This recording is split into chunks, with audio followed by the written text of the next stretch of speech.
Morning, Forest Town Church. This week and the last few weeks, we've been meeting online to go through the Bible course in our small group.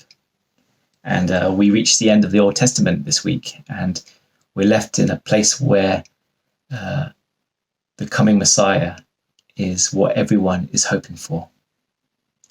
And it got me reflecting this week, because for many of us, as we've gone through the last few weeks ourselves, through self-isolation and being apart from other people around us, it feels like a time of waiting and a time of waiting for the next thing to happen, or the change to happen in society that changes our situation.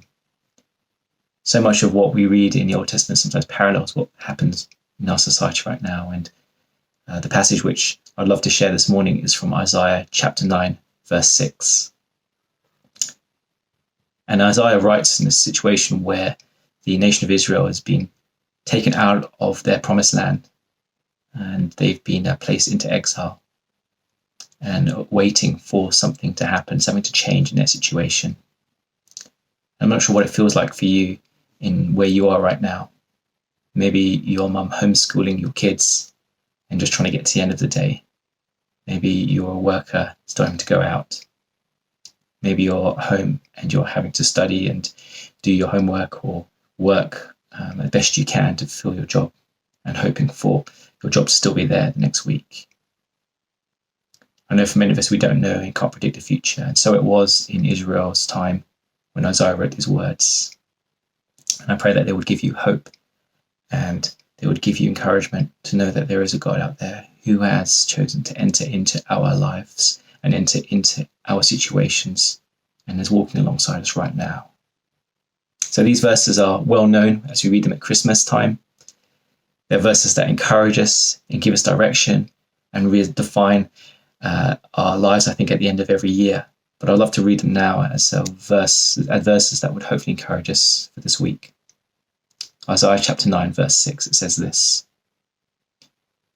"For to us a child is born, to us a son is given, and the government shall be upon his shoulders, and his name shall be called Wonderful Counselor, Mighty God, Everlasting Father, Prince of Peace." At the time, Isaiah didn't know who he was writing about, who this child would be. But we as his church know that this is the promised Christ, the promised Messiah, Jesus Christ, the Son of God, who has come to earth and walked alongside us in our pain, in our distress, in our sufferings, in our challenges, and overcome. And my hope for us as a church is that we would know, in the midst of where we are right now, whatever our situations are, that we can call upon the name of Jesus. And the reality of our lives would be the experience of a wonderful counselor. We don't have the answers ourselves. And we would experience the mighty hand of God on your life, guiding you, protecting you, providing for you. And that you experience the everlasting arms of a Father holding you in spite of your fears. And that you experience the Prince of Peace giving you peace that transcends all understanding. And that brought me great joy this week to know that this is who I have in my life. This is my God whom I can call on. But it also brought me great sadness as I looked around the world. The world is looking for hope. The world is looking for answers. They might reach out and blame God for what's happening. And I feel that this time for us as Christians is a time of preparation, where the answers in the tough times are going to come. Maybe as those who are close to us or our friends around us are impacted by the virus, or our lives are changed because of our jobs or our work or our family situations.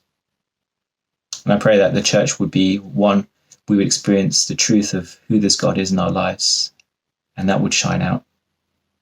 But I also hope and pray that we as the church would be ready to be people of compassion, who walk alongside people just as Christ, just as our God came down and walked alongside us.